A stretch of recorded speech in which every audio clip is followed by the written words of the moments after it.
And I'm looking forward to Peter's conversation. Thank you. Thanks, guys. One more round of applause for our previous speaker and to Vanessa for organizing tonight.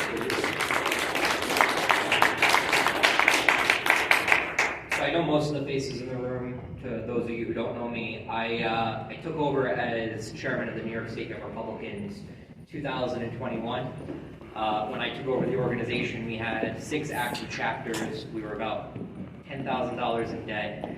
And it was pretty much on its last leg. Nobody wanted to do the job, so it was an unopposed election.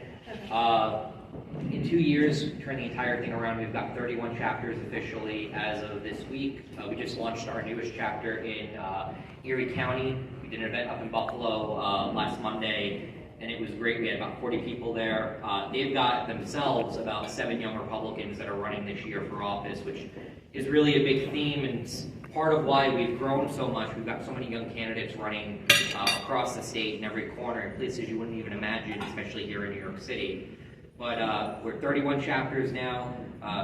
Annual revenue is about $100,000 a year now, which, you know, again, we went from $10,000 in debt to in the green, or in the black rather, $100,000, and it's helped us actually organize better and recruit candidates to run for office, and really put our money. Can we pause to celebrate that? Oh yeah, sure.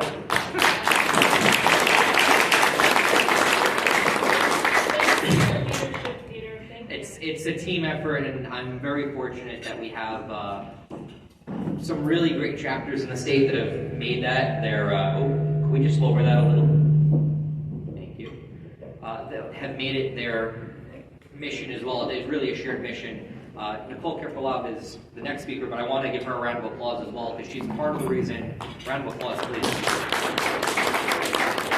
Part of the reason why our Manhattan chapter, which I call it our New York City chapter, the NYYRC, has been such a valuable partner in so much of what we do downstate. Literally, the one region I don't have to worry about is New York City, believe it or not, because we have a lot of skilled, passionate, and well-rounded individuals that are running things down here. I'm a Staten Islander myself, so I include myself in that group, but we've established quite a record down here, and we're really turning the tide with candidate recruitment, getting bodies out, and electing candidates like Vicky Palladino, who, although not a young Republican, has the energy and fire of one for sure. But we were behind her in 2021 and remain behind her now, because she's more of what we need in certain parts of New York, and especially here in New York City. But anyway, so we've turned the entire organization around. It's as of this summer, we now have at least one chapter in every region of New York. So Western New York, the North Country, Long Island is very very active. Here in New York City, Hudson Valley, Finger Lakes, Mohawk Valley, Capital Region, wherever you go, we have a YR chapter that is active. And these aren't just county-based, these aren't just campus-based. I know we have some college Republicans here, and we're happy to include them in everything that we do. They have really been great partners, the New York State College Republicans, in filling in members where we don't necessarily have a chapter yet. So there's certain counties that have colleges in them where we have chapters, and we work with them the same as we do our own chapters. But we've really covered a lot of ground, and so that's helped us. And this goes into what I'm talking about is grassroots organizing. That's helped us actually put boots on the ground. And so we just did for those of you who are familiar with what's going on in state elections this year, it was a special election in Queens about 2 weeks ago, maybe 3 weeks ago, for the 27th Assembly District. The candidate there was David Hirsch. He was a young Orthodox Jewish rabbi who the Republican Party had recruited to run for the seat. The Sunday before Election Day, we organized a 50-person deployment to go out and cover points of College Point, Queens, Whitestone, those areas. Unfortunately, in the end, numbers didn't come out our way. It was still a close race, and I am confident that this is a district that is on our list next year, should be on our list next year to flip. We just need to play smarter, which is usually where a lot of this goes to. The Democrats have us beat in money. They definitely out-organize us, and they tend to have a lot more, this isn't necessarily a good thing, but a lot more consultants that are in there giving their 2 cents and helping bring data, fundraising, on-the-ground organizing to the table to that candidate to help them win. And this is where Republicans are struggling because we, as the previous speaker had mentioned, we don't often have the money to do these things. And so in my actual professional career, I worked for a member of the New York State Legislature. His name's Mike Riley. He represents the most Republican assembly district in the state. It's the southern part of Staten Island. His campaign when he ran in 2018, and again, this is a Republican district, so he didn't need all the extra help, but it was literally run at a kitchen table. And I think that's what makes a lot of our candidates so unique, is that these are homegrown candidates, homegrown campaigns. And we see that especially a lot with young candidates. These are people that work regular 9-to-5 jobs. We have a guy that's running for town board up in Orange County this year. He works here in New York City, though, in the financial sector, and he commutes back and forth, but and he's got young kids, he believes in his community, he wants to make a difference, he's running for town board, and there's over 70 candidates that are like him this year, which is phenomenal. 70 young Republicans this year that are running for office, which I think is crazy to think about. So I also like to say, and then this is another plus for me too, I guess, when I give the whole spiel on what the New York State Young Republicans do, we've recruited over 120 candidates in 3 years, technically, I guess, to run for office. Local office, state office, federal office. 3 of the congressional candidates that we backed last year, 3 of the 4 that we had backed last year, that were young Republicans, ended up winning their races, and actually part of the reason why we ended up taking back the House of Representatives and putting a Republican majority in there. So a pretty big deal when you think about how young people are really effectuating political change on a grander level. But a lot of these candidates are running for local office, town council, town board, town supervisor, clerk. These are often jobs that are paid very little, so they're doing it, I would say, it's almost a volunteer degree, but they care so much about their communities that they want to make a difference. And, Nick, who is also from the NYRC, made a great point earlier. All politics is local. I think we see that with some of these candidates that we're running. So that's just kind of my insight on the whole thing. Just a little bit more on the professional background. So like I mentioned, I work for Assemblyman Mike Riley. Before him, I worked for Councilman Joe Borelli. I've got about 10 years of government experience in addition to political experience. I'd say the last 5 years I've gotten more active as a strategist. I've done everything from communications to digital to fundraising, strategy, whole gambit. So I, by no means am I an expert, especially when it comes to this subject. The beauty of being in charge of the Young Republicans is that I've been able to experiment with a lot of different techniques. Last year, for example, we saw that there was an opportunity that the state GOP wasn't taking advantage of. We invested in doing text messaging. So for those of you who have run for office before or are familiar with something called ballot chasing, when absentee ballots are out there, usually candidates will send out a letter to everybody that's registered, in our case, for the Republican Party or the Conservative Party.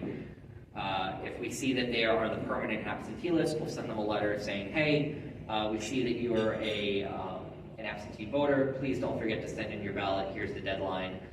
We did the same thing, except we took a universe of 18 to 40-year-olds and texted them.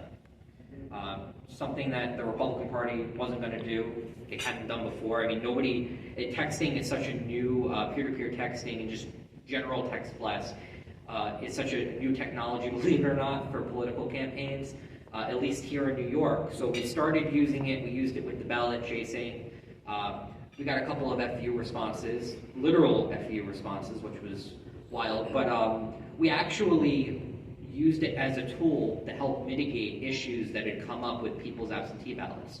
So we had people respond to the text and say, or it connected to a Google form, so they either responded to the text or filled out the Google form and said, hey, I didn't receive my absentee ballot this year. Hey, I mailed it back and it's saying that it hasn't been received yet. So we were able to, using our network, we have YRs that work for the Board of Elections and in other government positions, and we were able to help mitigate those problems by finding their ballots for them or getting them their ballot before the deadline, which was crucial. I mean, the size of this universe was something I think in the range of 30,000. This is statewide. So 30,000 people between the ages of 18 to 35, I think, is the limit we went up to, who were on the absentee voter list that may not have voted. These are kids that are probably away at college, whose parents end up getting their mail at home. And so we were able to step in there and help navigate a little. I honestly couldn't tell you how much of a difference it made. It's very hard for us to track absentee ballots. And that since it was a new program, it needs to be fleshed out a little bit more, but I think there is definitely an incentive to engaging with younger people. Again, these are college students. These are people who definitely, I would say, not definitely, but most likely are away from home, and making sure that they return their ballot while they're away at school is pretty important.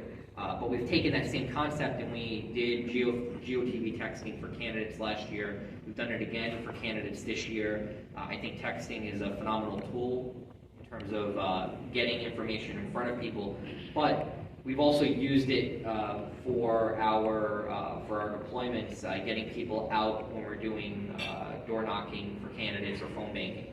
So it could be a really useful tool, and it's a lot cheaper than direct mail. I don't think direct mail is ever going to be replaced. It is still one of the most effective ways of getting a message across, especially when you can design something that is audacious enough that it stands out to somebody when they receive it in the mail. But texting is a phenomenal tool to get in front of, I would say, a lot of young voters who, more often than not, are on their phone majority of the time and inundated with social media and other messages. So the deployments, it's hard. Again, I'm not an expert on organizing. We've been doing this for this is now the third year that we've organized through the state Young Republicans to get bodies out to help candidates. The number one rule I learned is you don't ever want to overwork people. I think that is the biggest mistake that candidates make, is relying on a very small group of people to be there constantly for them. I've worked with candidates who have done that before, and it's very hard when you, in that last 3-month, I would say even 4-week span up to election day, to get people to come out repeatedly if you had them out all summer long. So my advice is be measured with how often you bring your people out, and also incentivize it.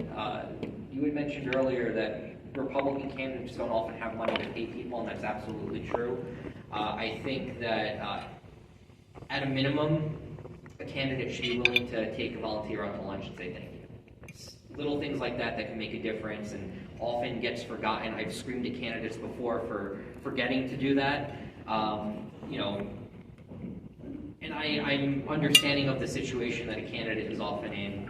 I think a lot of the time we forget as volunteers and as operatives that are helping them that they are human themselves, and at the end of the day, it's their name on the palm card. It's their name on the ballot, and you have to remember that. But I say to them, volunteers are also human. You got to take care of them. So I think that's one of the ways with the YRs we've been able to get our people out, is because we feed them.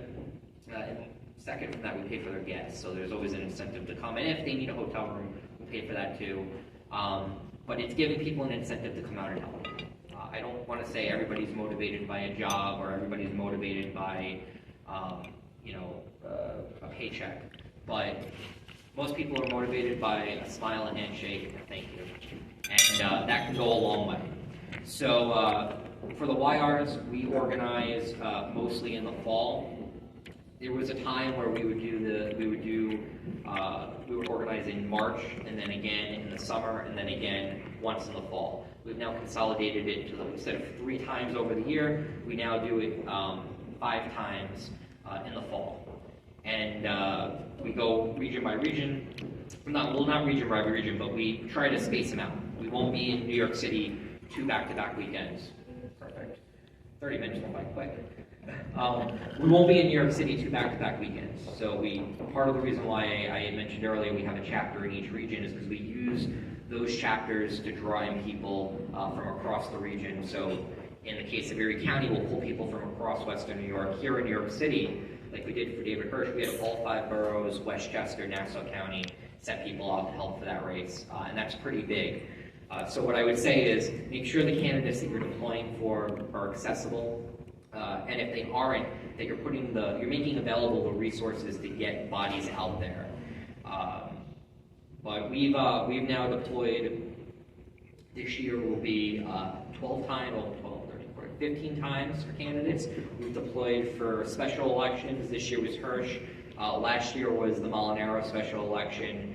The year before that, I believe, was up in the Hudson Valley as well.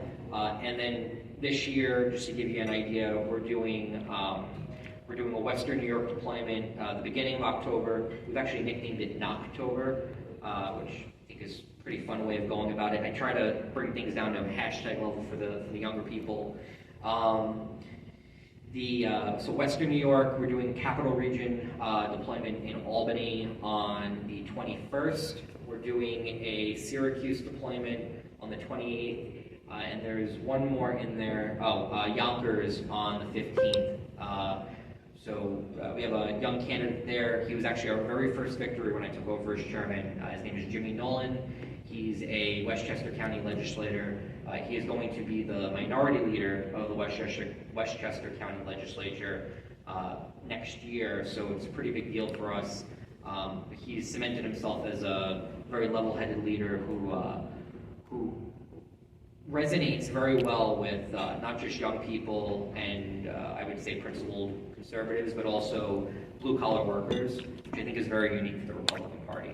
So yeah, I'm happy to answer any questions later on. I know the time is running out, but hopefully that gave you enough information about myself. Thank you, everybody.